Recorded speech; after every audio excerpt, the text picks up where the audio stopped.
Yes, sir. Wait lang.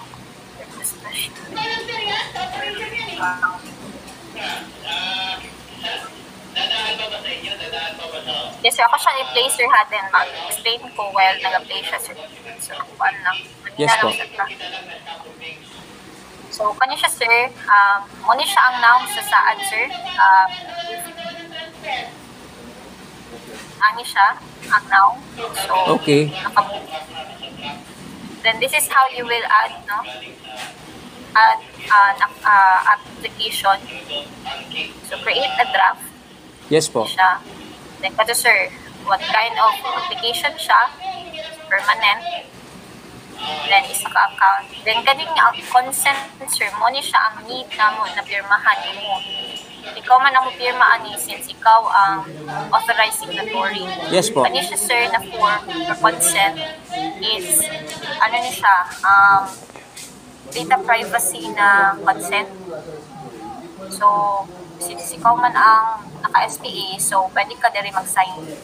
Okay, okay. So, agree ka and consent, then utang nimo imong name, signatory, and then signature. Mag-sign ka, sir, diri sa mag-sign ka, sir. So, pwede ka sa phone mag-sign. Social media. And then class, sir, what kind of class? Residential ba siya, person or business? What kind of property?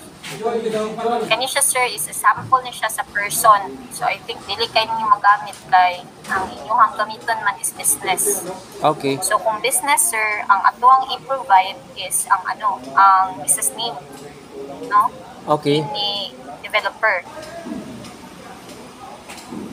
So, kani siya is forward lang na nato. So, kani an ID. Mas forward yan. So, kani siya, sir, akong giano sa imuha na representative na ay kuan si representative diri na field on which kani siya, sir, you need to provide your details, sir, as the company's representative. Yes. Attach nimo ang inyong ID as well as katong SPA, sir, Special Power of Attorney. And Okay. then, after that, next tayo, diri sa address, sir. So, we need to be specific as sa mga barangay and etc. So, I think na naman guro na sa sir, no? Sa inyong electrical permit, maka-specify man natin sa inyong address. Yes po. Per Oo. unit, tama Oo. ba? And this one, sir, is for metering location. As you can see, like, so just have to, fully on, sir, kaning meter center since naka-meter center man mo per building. Oo. The metering location. For the tapping post, sir, yan. Kaya, bata ang katong reference phone number na hinam, masa siya itap na post. Okay. And for load center, sir, pwede na siya wala po. Okay. And then here, sir, katong additional info or additional questions, sir, if it's above 8 kilowatt hour ba siya, yes or no, per unit, good, sir. Yes, ma'am. Oo.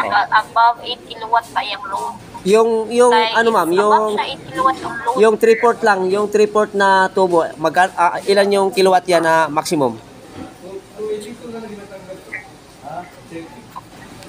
Depende yan, sir, sa sir, niyo, sir. Sige.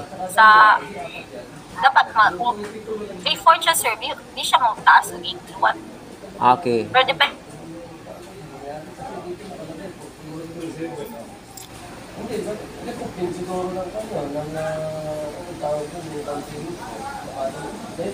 Electric. Tawag ba si at least apat na Perfect.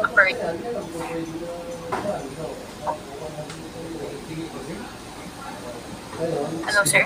Yes, ma'am. Yes, ma'am. compute natin yung magkano ng para sa akin. Parang Madunggan ako, sir. Parang naglagman, ma'am. Okay na.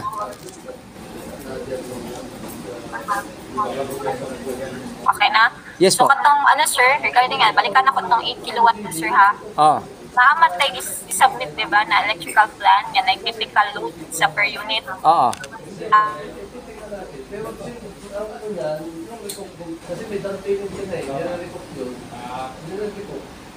yung basihan, sir, kung above ba siya.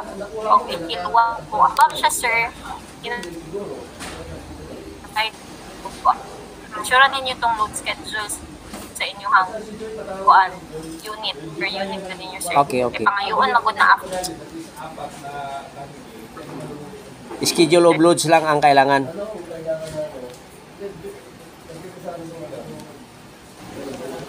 Pwede rin schedule of load, sir. Okay. Lang inyong per Pero so far, hindi yan mag-abot ng ano, ma'am? 8 kilowatt? Mga maliit Yes, lang. sir, sa Oo. documents. Oo, maliit lang yan masyado. Okay, sir. Okay siya.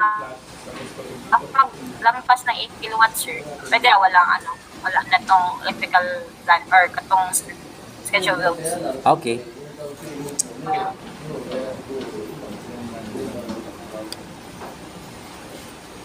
So, pag-ibig na ta, so yes, natanan, sir, for us to kay ang tanan direction for sa company is tanan new application is we will we will introduce na sa QRT bill ini electric bill dili na dawat ko katong kuan na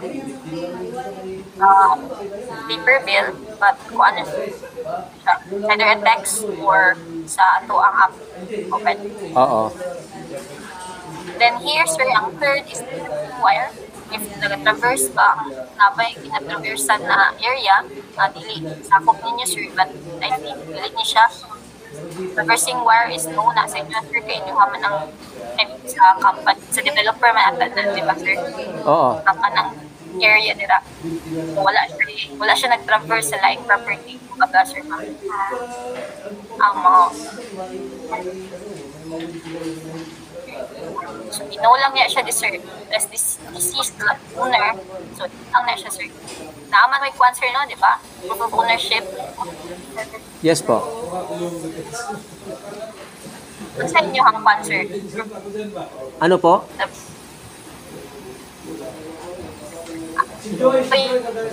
Ownership niyo po sa property na under sa developer po. Oo. Nandito pa ang mga documents? Meron kayong title, sir, or ano po? Oh, mayroon po. Okay.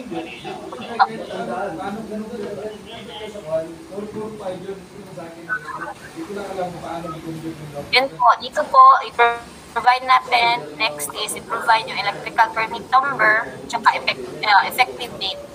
Opo, opo. Isa niya siya, sir. Sige. 1:1 siya.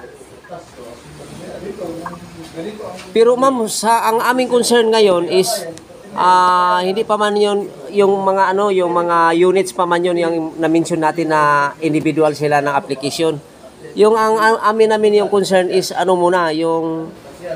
yung pag-withdraw namin sa 44 ka multimeters.